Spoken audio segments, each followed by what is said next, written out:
History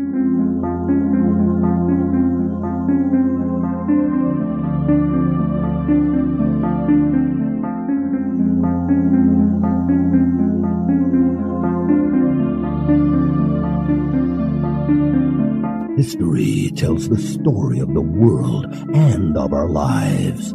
Sometimes that history goes bump in the night.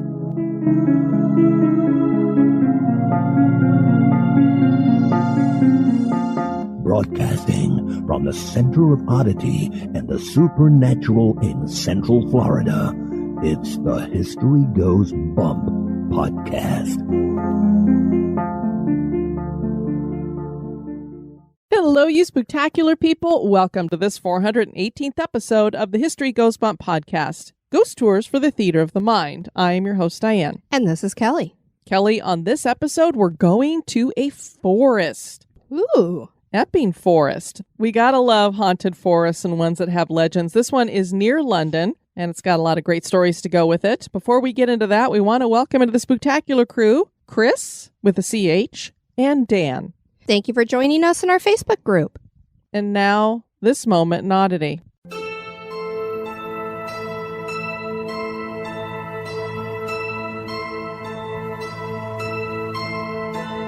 Brian Campbell was digging around his yard in Romford, East London in 1987 when his shovel hit something metal. He quickly uncovered the clay-caked object and discovered an interesting artifact. He wasn't sure what to make of it and assumed it was some kind of measuring tool because it had multiple sized holes in the round object, with 12 sides that was smaller than a tennis ball. He kept it on the windowsill and didn't think much of it until he saw a similar object decades later in a museum in Germany. It was then he discovered it was a Roman dodecahedron. The first was discovered 300 years ago, and archaeologists have been baffled by them ever since. The artifacts are finely crafted from metal. More than 100 have been found in total, and they are of varying sizes. There's no written documentation in any historical sources to shed light on their use. Were they used in trade like coins? Were they for ornamentation? Were they used in magical practices? Or were they a measuring tool, as Campbell suspected? Nobody knows, and that makes the Roman dodecahedron very odd.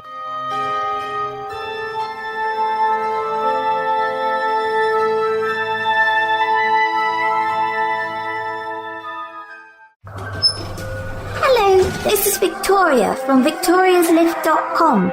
When I'm not taking those who must choose their destiny for a ride on the lift, I'm listening to History Goes Bump podcast. History isn't boring, it's terrifying. The past remains with us, and so do its spirits. Can you hear them calling? They want you to know their stories. Listen now to their voices and the truth from the past. And now, this month in history.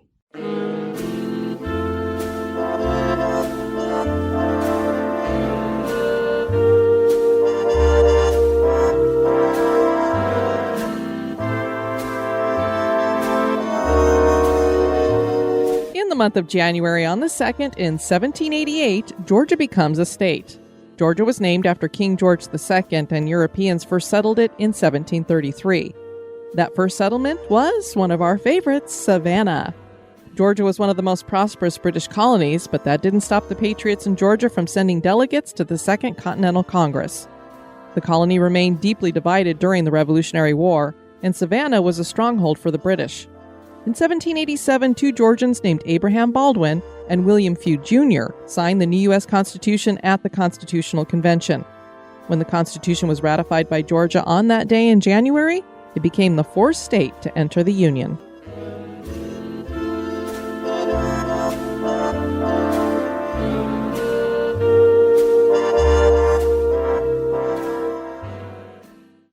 There's nothing quite so epic when it comes to ghost stories as a haunted wood.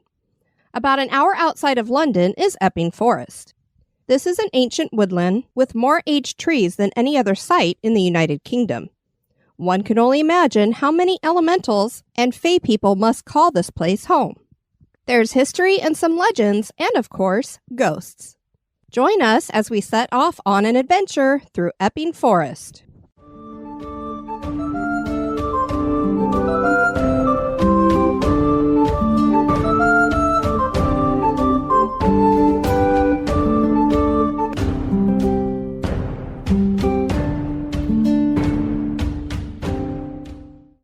Waltham Forest is an outer borough of London, bordered by Essex, that was established in 1965. Its name is taken from an ancient woodland called Waltham Forest. The Waltham name was probably derived from Waltham Toe. Roman and Saxon settlements cut down much of the original woodland, and remnants of their settlements are still found in the borough to this day. What is left of that former woods is Epping Forest, which lies on a ridge between two rivers, Lee and Roding, and covers 5,900 acres. This is more commonly known as the People's Forest. Epping Forest is also its own government district in Essex that was formed in 1974. The town is referred to as a market town and is known to draw visitors to its steam engine tours, antique shops, and historical reenactments. No one is sure just how ancient Epping Forest is, but it first was recorded in writing in the 17th century. Ruins dating to the Iron Age were found, so the forest clearly dates back to that time. Benjamin Harris Cowper discovered an Iron Age camp in 1872, and it was excavated by General Augustus Pitt Rivers in 1881. The site was dated to 500 BC and is today marked off as several hill forts that sit in a line. They are named Loughton Camp, Embresbury Banks, Walbury Camp, Little Haddam, Barkway, and Littlebury. Loughton Camp covers 10 acres and is located at one of the highest points in Epping Forest. This camp more than likely had a single high rampart, and there's a stone Iron Age grain millstone nearby. Embresbury Bank is spread over 11 acres with a 6-foot-high bank encircling it, hence where the bank's part of its name comes from. Pudding stone blocks were used in its construction. Kelly, we need to go down a rabbit hole on this pudding stone. Okay, this time I'm jumping first. Can I push you? No, and you can't land on me either. Hello? Hello? Yes, I'm down here in the rabbit hole, and I've brought you with me. Pudding stone is a conglomeration of round pebbles that have been cemented to each other. The fact that the pebbles have colors that contrast with whatever cements them together is what gives them the name pudding stone, because it looks like a Christmas pudding. Yummy. I'm just thinking, I don't know if I'd eat a Christmas pudding that looks like that. Honestly, I could tell you I wouldn't eat Christmas pudding because I'm sure it must have raisins in it. Yeah, probably. And I know you like bread pudding. I've only had it a couple times. I'm not a huge fan. I love bread pudding if it doesn't have raisins in it, or I pick the raisins out. Just like carrot cake, I pick the raisins out. I do not do raisins. They just remind me too much of one thing after having a pet rabbit. Great. Pudding stone is usually named after the particular area that it originates. So there is Roxbury pudding stone, Hertfordshire pudding stone, Schunemonk pudding stone, St. Joseph Island pudding stone, and so on. And several of those are here in America, so it's not just an English thing. This is all naturally forming, and the material that cements the pebbles varies from sand to silica to sandstone. So that's pudding stone. Now everybody knows what that looks like. Let's get up out of this rabbit hole. I think I'm going to try my pogo stick this time. Not much is known about the other hill camps. Boudica is a British folk hero who was the queen of the British Iceni tribe. This was a group that rose up against the Roman Empire in 61 BC. There's a local legend that claims that Boudica used the camps for her army's last stand, but there's never been evidence of that found. The battle that legend claims took place on Embresbury Banks was similar to the Battle of Bull Run. And Kelly, for those that don't know, Bull Run was a catastrophe for a simple reason that they thought this was going to be a one-day show. Exactly. This is going to be a quick first battle in the Civil War. We're going to put down those Southerners, and we're going to be done with this thing. So, hey, everybody, come on out with your picnic baskets and watch some fun, like they're going to a football game. Yep. So you got all these families that come out to watch this first battle, and that was kind of what was going on with the Iceni tribe here. They far outnumbered the Romans, and they thought this would be a quick battle, just as Bull Run was predicted to be that. Unfortunately, Boudica's charge was faltered because they had to go uphill, which you never want to start a battle where you're going to have to run up a hill. And so the Romans are up there, and they just fired a hail of javelins at them. The Iceni tried to retreat, but the wagons there blocked them in and trapped them, with all their families watching. Wasn't that wonderful? And the Romans had a huge victory. I can't remember the exact numbers that I read, but it was like 10-1. Wow. With the Romans only losing 1 to Boudica's people losing 10. Boudica and her daughter suicided on poison before the battle concluded because it was so devastating, I guess. But again, in the dozens of times archaeologists have excavated here, they've never found any evidence for the battle actually happening on any of these hill forts here. Historians believe that it more than likely took place near Manchester in Warwickshire. But the interesting thing is that the spirit of Boudica has been seen wandering around Ambresbury Banks and Loughton Camp. So maybe they didn't fight here, but she certainly seems to be hanging out there for some reason. The sounds of drums and marching soldiers have also been heard. The Anglo-Saxons cut down much of the forest in the area of the hill forts. The trees in this area were clearly a reforestation after the forts were abandoned because they are mostly wild service trees. There are many varieties of trees found in the forest, including the beech birch and oak hornbeam trees. There are still around 55,000 ancient trees here, including ancient pollarding trees. And do you know what that means, Kelly? I do not.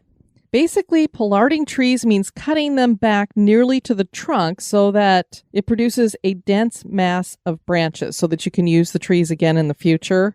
It's sometimes done for aesthetic purposes. The resulting lollipop trees can be appealing to those who crave horticultural oddities, or we have crepe myrtles here in Florida, and that's something that you're just supposed to do to them, is you cut them all the way back kind of almost to the trunk, and then they get these little knots as they grow, and it looks really cool, and it helps them to grow more healthy.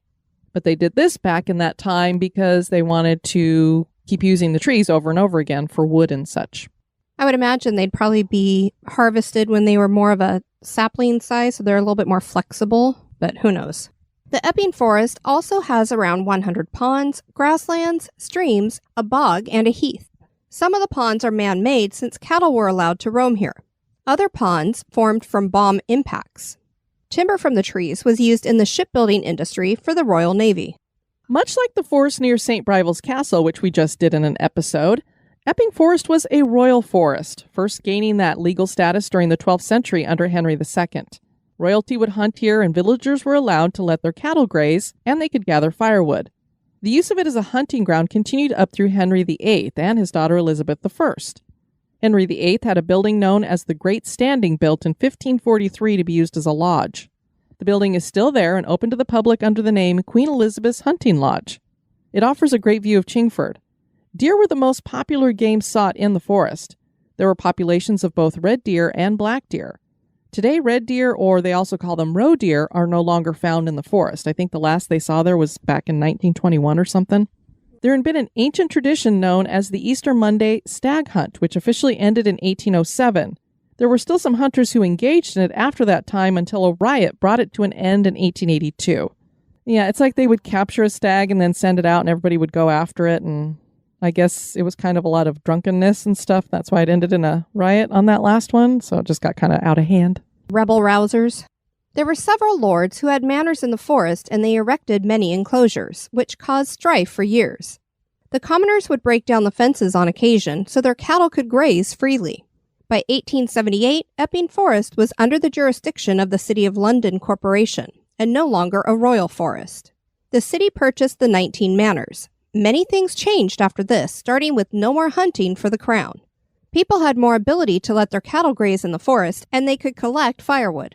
One person was hired as the primary caretaker of the forest, and this was a superintendent. 12 forest keepers were also appointed. On Whit Monday in 1880, they recorded 400,000 people in the forest. I don't know if that was something special on that particular Pentecost or what, why there was so many people in the forest that day. Queen Victoria visited in 1882 and reiterated that the wood was the people's forest. The forest would reach the modern era when a road was planned out through the center of it, and it is today known as the Epping New Road, that is part of the A104. I kept waiting for it to say the primary caretaker of the forest is now the sheriff of Epping Forest, kind of like the sheriff of Nottingham. The Butler's Retreat is another building that remains from Victorian times and is adjacent to the Queen's Hunting Lodge. It's named for John Butler, who once owned the property. The building was refurbished and reopened in 2012 as a cafe. Along with the lodge and the retreat, there's a coach house and stables that have been opened as an interpretation center. These 4 buildings make up the Epping Forest Gateway.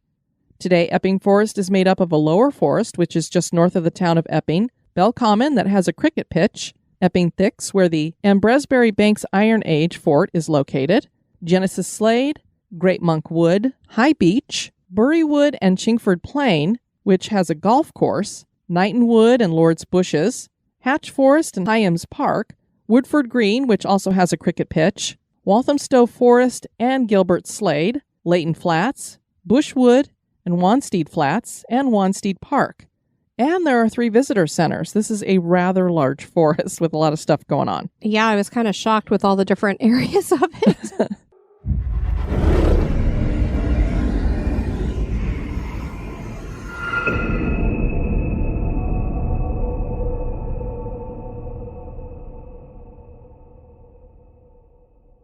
There are many legends connected to the forest and a few ghost stories.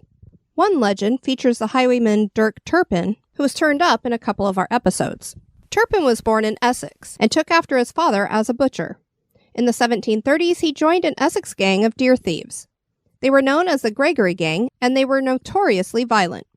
He eventually left them and became the legendary highwayman we all know him as. Loughton Camp in Epping Forest was a place for refuge for him and also his hunting ground.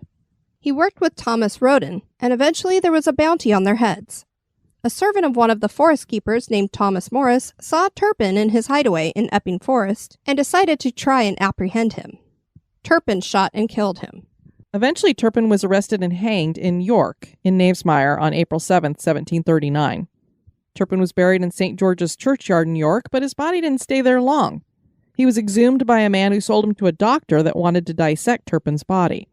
An angry mob showed up before that could happen, and the doctor and body thief were arrested. Well, at least they protected the body, even though he was a bad guy. I was going to say, did he deserve the protection? Turpin was reburied, but he would not have a headstone for 200 years. Perhaps it was this little episode that has caused Turpin to be at unrest. His spirit is said to walk through Epping Forest and likes to hang out at his former haunt, or hideout, near Loughton Camp. This wasn't the only crime going on in the forest. The Epping Forest is a good place to make things disappear and to dump a body or two. More than a dozen murder victims have been found in the forest since the 1960s. The most recent was in 2015. One of the more bizarre murders was of Patricia Parsons in 1990. She ran a local massage parlor. She apparently had a little black book of clients and was going to sell the details to a newspaper. So clearly more than massage was going on here. It is believed a contract was placed on her head, and she was found dead in her car with a bolt from a crossbow through her head. And I just love that I knew what a bolt was, as I explained in our St. Brivel's Castle All the things we learned from Walking Dead. I know, look at how it all just comes together. The murder remains unsolved. And there was a hitman-style execution of an accountant named Terence Gooderham and his girlfriend, Maxine Arnold, in the forest in 1989. Gooderham was believed to have worked for the Clerkenwell crime syndicate laundering money, and he extorted £250,000 for himself. Nobody has ever been convicted of the murders, but a man described as, quote-unquote, Britain's most notorious hitman, James Moody, was believed to be the triggerman. A paper clipping from March of 1878 tells the story of an apparent suicide at Knocker's Pond, which is at Lindsay Street. It reads, "Early on Wednesday morning, a hat and coat were seen by Mr. Bates' milk boy, lying by the side of Knocker's Pond in Lindsay Street, Epping. The pond is a large one, within sight of a number of cottages, which get the greater part of their water supply from it. Under the coat was found the following letter. My dear brother, when you receive this, my body will be lying in the pond at the lane near Epping. My brain has gone mad through that cursed horse racing and betting. I've spent my last penny in town for bread, but I am driven mad through Croydon races. Please break the news to my unhappy wife and children. Tell her I have found her last words came true. Keep this from poor father, as it breaks his heart. Goodbye, my brother Walter. If it possible, never remember me no more. From your unhappy brother." The letter was addressed to a Thomas Morris, and the paper says the pond was searched and dragged, and no body was ever found. I just thought that was the weirdest story. They had this suicide note left there, but no body was ever found. I'd be a thankful one if my cottage was right there and I was drawing water from it. Too, yeah. Don't want a body desiccating in there. And I don't know, back in 1878, how well they could drag a pond to find a body. So I don't know if it was just the techniques or if there really was nobody there. Maybe he changed his mind and forgot to pick up his coat and hat and letter. But he must have disappeared because they ran it in the paper, and you would think he'd step forward and go, "Oh, that was my letter. Psych. Didn't really do it." Psych. Okay. So that's the real story, but the pond does have an amazing legend. The story morphed into a milkman and milk cart that managed to crash into the pond after he fell asleep while driving. Now people claim to see a cart and horses being driven by a headless man emerging from the depths of the pond on occasion. Talk about a story of telephone. I know. It went from a little milk boy going, yo, Mr. Bates, I found this hat and jacket and letter over here to... He was a man in a milk cart with a horse, and they crashed into the pond, and now they come flying out as spirits. But that is a much better story, I think. There are even some who claim it is carrying a body to the Angel in the Epping Cemetery in Bury Lane. Another story about this pond dates to the 1960s when visitors to the forest claimed to see two ghostly figures emerge from the pond, and they were on horseback. They then rode in the direction of town. And speaking of ponds and suicide, there's another legend that claims another pond deep in the forest draws people to it to commit suicide in the water. This pond was said to be the scene of a tragic murder-suicide of two lovers around 300 years ago. The water is dark and murky and no birds sing here. The pond has been nicknamed Suicide Pond. No one knows the exact location, and there was even a contest held one year for people to find it, but no pond seemed to match the description. And I'm wondering, what do you mean it didn't match the description? When people got close to it, they didn't go, I think I'm going to hurl myself into it just 'cause. Or maybe it wasn't dark and murky, or the birds were singing that day. That could be. And speaking of headless spirits, the Wake Arms Roundabout is a home to a headless male spirit that is believed to be a biker who died here in an accident. He needs to watch out for the ghostly horse-drawn coach that comes through here as well. Perhaps the one from the pond in the forest. The King's Oak Pub is a Victorian building that was built in 1887.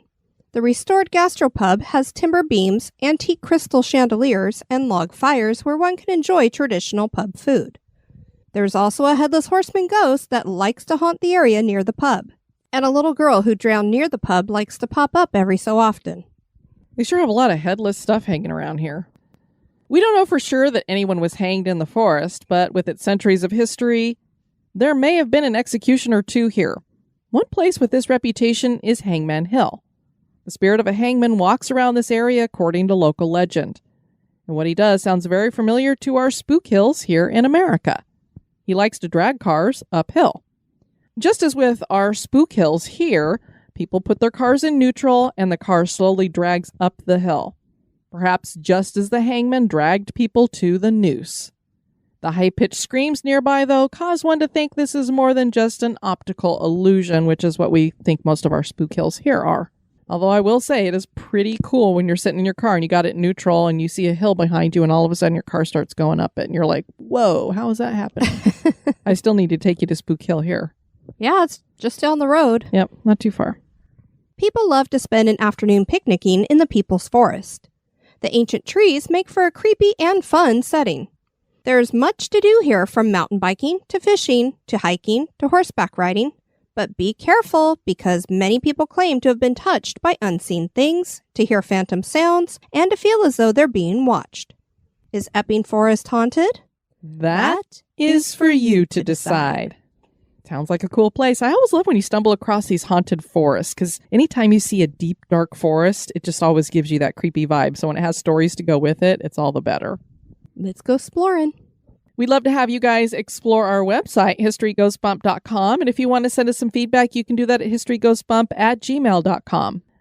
Kelly, remember a couple episodes back, we were talking about the name Margaret and how the nickname Peggy usually goes with that name. And we're like, what in the world is that about? Yes, indeed. Well, my goodness, our people in the Spooktacular crew and in emails have been having a heyday talking about all this. Like, you know, how does John or Jonathan become Jack and all these different ones.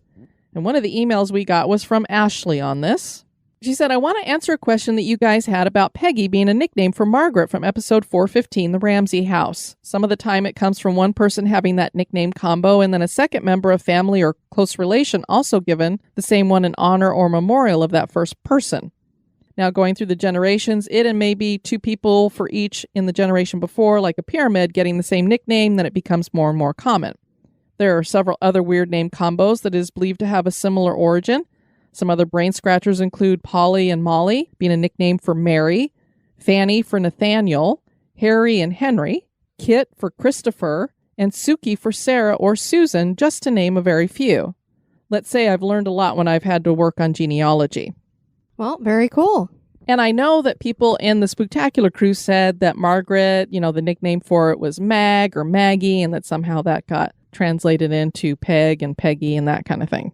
But there are a lot of them out there. And I remember there was the show that I told you that I really enjoyed watching called Agent Carter because it was back in like the 40s. So I love that era and everything like that. And her first name was Peggy, according to the show. When you looked at her biographical stuff, her real name was Margaret. Gotcha. So even on that show, they reflected the Peggy Margaret thing. So thanks for sharing that, Ashley. We also heard from Charlene. She said, "Hi, I've been listening to your podcast since the very first episode. I mean, come on, ghosts and history, two of my favorite subjects. This is the first time I'm able to supply you with some information. I just got done listening to your Haunted Petersburg, Virginia podcast, and you mentioned the soldier that lost his arm. And I was like, I know we had it in an episode. I can't remember his name. I feel really bad that I couldn't remember his name because it was none other, she said, than Thomas Stonewall Jackson." Right. I'm like, how did I not remember it was Stonewall Jackson? Sometimes it's hard to come up with all the little details right off the cuff. I when we're know. in the middle of recording. I told her I have so much stuff crammed in the filing cabinets in my brain that I can't remember half the stuff anymore. This is true. But she said he was the one shot by his own army after the Battle of Chancellorsville. They did amputate his arm and he lingered on for a couple of weeks before dying. Then she said there's some conjecture that if he hadn't died, the Confederacy may have held out and won the war. Then she also said, I have a friend named Margaret who we call Peggy. So there you go. Jewel sent us an email and she wanted to tell us a little bit about what a dog trot is and then an encounter that she had at the place that she worked. So first she says, there were enslaved workers' dog trot cabins at where I work. From what I understand, it was popular during the early settlers for my area, 1815 to 1820s. The term, as best I can tell, derived in relation to allowing their hunting dogs to sleep close by without actually being in the house. I was told this was to allow the dog to sleep close to his master to quickly alert of hostile visitors. The dog trot went on to become very popular in planter society for their enslaved workers. Authentic dog trot cabins were two buildings connected by the dog trot. It was a way of saving money when it came to housing their enslaved workers. Two families could live under one dog trot cabin as well. So I guess it's kind of like having a duplex, only instead of having a wall between you, you had a hallway, which you could go back and forth through. And then she said, the house spirits have finally messed with me. My site manager and I were taking down our Christmas decorations the other day. The day was gorgeous and we had the mansion to ourselves. While taking down decorations in the dining room, I managed to hear a very masculine Southern man deeply engaged in conversation in the gentleman's bedroom. The way the house is designed, I could see straight into the gentleman's bedroom. Nobody was there, and nobody was outside of the courtyard. The house is built like a U with a courtyard in the middle. It was literally just my manager and me in the house. What was odd is that you could hear him pause for someone's reply, and then he would reply back. I wasn't able to hear the other voice. I wish I had the presence of mind to actually listen to what was being said. Well, that's cool that she finally had an experience there. Yeah, very much so. Shalon made a comment in the crew saying, now I've experienced something odd. This just happened in the last hour. Number 1, I was listening to episode 100 and decided to listen to the newest drop. Heard my name in the shout out for the Facebook page. Thank you for saying my name correctly. 2, I got a call from my boss about 4 hours ago to recover a load in Terre Haute, Indiana. And this episode 417, a cemetery from Terre Haute, is talked about. Then a post I made about I-40 was read on air. I almost peed my pants. I believe that was the one about the Native American spirits on the road. 4, then our lovely host began to talk about synchronicities. Oh my God. I pulled into a rest area 20 minutes after the episode for the little trucker's room and came back to a message that I was no longer needed for the recovery load. How wonderfully odd. Sorry, I just had to post a strange event. Also went on to comment and said, I guess I should have waited a few minutes to make that post because the next thing I listened to was episode 101 about Oklahoma. Guess where I live? Oklahoma. The synchronicity just keeps going. I just listened to episode 102 of Oklahoma City. My home terminal is actually in Oklahoma City, and I just moved from Oklahoma City in November. Most of all, I love the shout out at the very end of the episode of 102, thanking all truckers. That meant so much to me. Well, you're very welcome. And Mary in the crew said, sign from my dad on this anniversary yesterday. How is it a coincidence? I was approached to complete an oral history internship for a maritime museum that wants to preserve stories from people who built wooden boats by hand. I would conduct and record, type up, and archive all of those interviews. If you didn't know, I grew up on a wooden boat that my father lovingly and painstakingly restored and maintained. Nice to hear from my dad. This was one of his big sand paint stain projects when I was about 9. She'd posted a picture of it. My professor did not know this about me, and I didn't know this museum existed. That is so cool. Her dad's anniversary was the day before, and then she gets asked to do this thing, which was something that was totally his wheelhouse. Just amazing. Well, thanks for sharing that, everybody. I want to thank you guys for tuning into this episode. I've been your host, Diane. And this has been Kelly. You take care now. Bye-bye. This episode isn't brought to you by our executive producers. Join me in the cemetery by becoming an executive producer. You can join on Patreon or PayPal. Check out the Support the Show tab on the website for more information.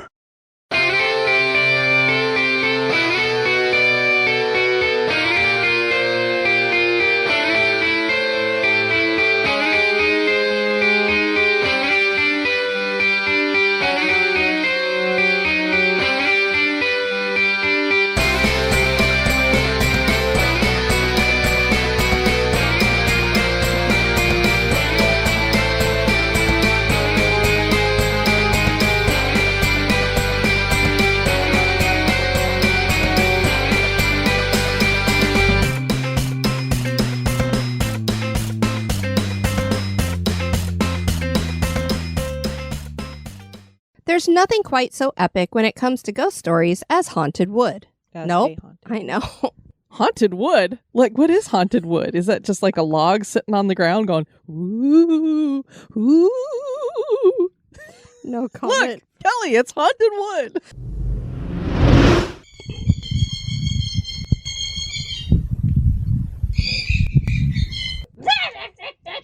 And then join us as we set off on an adventure. Waltham Forest is an outer I'm starting to go outer borough. So there's Roxbury pudding. I can't say pudding stone anymore. The sounds of drums and marching. God, I shoulders. I can't say marching shoulders. Head, shoulders, knees, and toes. People had more ability to let their cattle graze in the forest, and they collect. They were known as the Gregory Gang, and they were notoriously violent. They were violent. Marriage. The water is dark and murky, and no birds. Bored birds? They're bored. That's why they don't sing.